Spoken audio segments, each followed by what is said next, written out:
Assalamualaikum warahmatullahi wabarakatuh. Jaga dirimu, keluargamu dari api neraka. Anjuran ini berawal dari firman Allah Subhanahu wa taala, ya ayyuhalladzina amanu, hai orang-orang beriman, qu anfusakum, jaga dirimu, wa ahlikum, istri dan anakmu, nara, dari api neraka. Shadaqallahul azim wa shadaqa rasuluhun nabiyul karim. Maha benar Allah, benar pula Rasulullah, wa nahnu ala dzalika minasyahidin wasyakirin. Semoga kita termasuk orang-orang yang bersaksi dan mensyukuri segala nikmat itu. Ada seorang pengusaha milioner sedang duduk di teras hotel Oras di Aljazair, Algeria, menghadap ke tepi laut Mediterania dengan penuh kebanggaan. Hotel mahal, bintang 5, hidup nyaman, adem ayam, tentram, segala nikmat sudah ada. Adakah yang lebih hebat, lebih kuasa daripada aku? Tidak ada. Tempatku tinggal, hotel bintang 5 di hadapan laut Mediterania. Segala nikmat sudah dirasa, segala kendaraan sudah dinaiki. Adakah yang kurang? Tapi ternyata baru saja perasaan melambung tinggi itu sedang terbang di awan, tiba-tiba telepon berdering. Assalamualaikum. Waalaikumsalam. Bisa segera pulang? Ada apa? Istrimu sedang sekarat. Tinggi ke awan, tiba-tiba jatuh ke dasar tanah. Betapa manusia yang hebat, yang kaya, milioner, mencari rezeki, pergi pagi pulang petang, bahkan berhari-hari. Ternyata ada satu yang tidak dapat ditolak. Apa itu? Sakit. Istrinya sedang sekarat. Dia kembali. Segera dia kembali ke airport Kairo. Dari Aljazair terbang sampai di Kairo. Sahabat-sahabat pun datang menemui dengan wajah pucat pasi, sedih. Tak ada yang tersenyum. Mereka semua berkata, sabar, sabar, sabar, sabar. Ada apa? Sabar wahai saudaraku, alladzina idza asabathum musibah, kalau musibah sudah datang, qalu, mereka yang terkena musibah itu akan berkata, inna lillahi wa inna ilaihi raji'un. Mengapa demikian? Istrimu baru saja meninggal dunia. Ya Allah. Begitulah kuasa Allah Subhanahu wa taala. Lalu kemudian apa yang terjadi? Tinggal satu harapan lagi, anak buah hati belayan jiwa. Bagian dari diri yang tak terpisahkan, tidak mungkin akan tercerai-berai dengan anak kandung. Lalu kemudian apa yang terjadi? Mana dia? Kenapa tidak ada sekarang? Dia pun ternyata sekarang sedang berada dalam penjara. Apa penyebabnya? Nanti.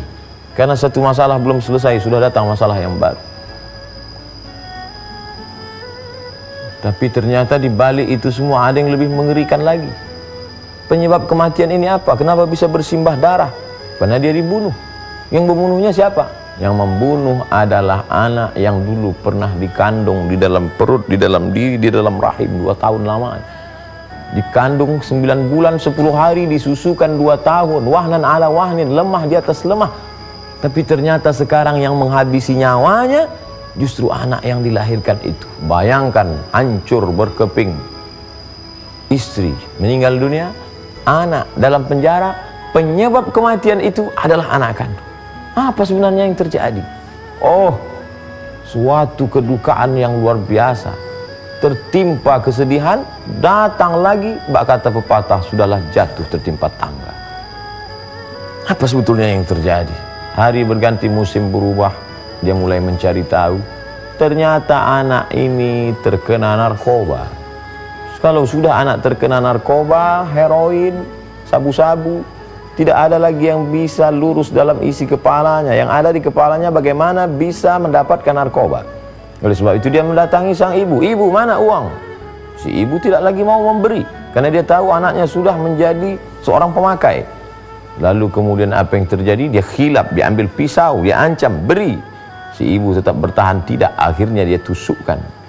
Dan apa yang terjadi?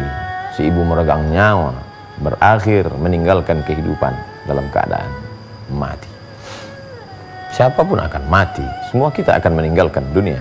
Yang jadi masalah bukan matinya, tapi bagaimana cara kita menghadapi kematian, bagaimana cara kita menjalani kematian, dan kematian yang bagaimana yang sedang kita alami. Dan ini terjadi tepat di depan matanya. Dan itu terjadi pada saat dia sedang merenungkan keberhasilan, kesuksesan, kehebatan hidup. Tapi hari ini terjadi peristiwa yang luar biasa. Lalu kemudian hidup terus mesti berjalan, jangan sampai hidup terhenti. Maka orang tua ini menyadari bahwa dia pernah salah, dia pernah silap. Siapa yang tidak pernah bersalah dan khilaf? Apakah dia masih hidup? Ya. Bila ada kesempatan, pergilah ke masjid di kawasan Doi, Kairo. Nanti di sana ada satu masjid. Begitu diriwayatkan oleh Syekh Mahmud Al-Misri. Nanti dia masuk kamu ke dalam masjid. Di masjid itu ada seorang tua, dia berbaju putih, berjubah putih, di depannya ada Al-Quran. Dia terus membaca Al-Quran. Lalu nanti setelah membaca Quran, dia setelah itu mengangkat tangan berdoa. Setelah itu dia tutup. Dan kalau ada orang di sebelahnya, dia akan bersalaman, bercerita dengan penuh kelembutan. Masih ada waktu, dia akan bercerita tentang pengalaman hidupnya. Sekarang milenial itu masih hidup, dan dia mengabdikan hidupnya hanya di jalan Allah. Mana hartanya yang banyak? Setelah peristiwa besar yang mengalami, yang dijalaninya, yang dia alami itu, maka seluruh hartanya dia infakkan di jalan Allah. Tak ada gunanya lagi. Dia mengakhiri hidupnya dengan kebaikan. Na'udzubillah, andai dia akhiri hidupnya dengan pistol, dia tembakkan kepalanya atau dia terjun ke laut, tapi Allah masih sayang. Duniamu dulu pernah kau khilaf salah, di akhir hidupmu engkau tetap dapat kebaikan. Di akhirinya hidupnya dengan sholat berjamaah ke masjid. Semua hartanya dia berikan ke jalan Allah. Jangan sampai kita masuk ke dalam lubang dua kali. Kita ambil pelajaran dari kisah ini. Mudah-mudahan bermanfaat. Terima kasih. Wassalamualaikum warahmatullahi wabarakatuh.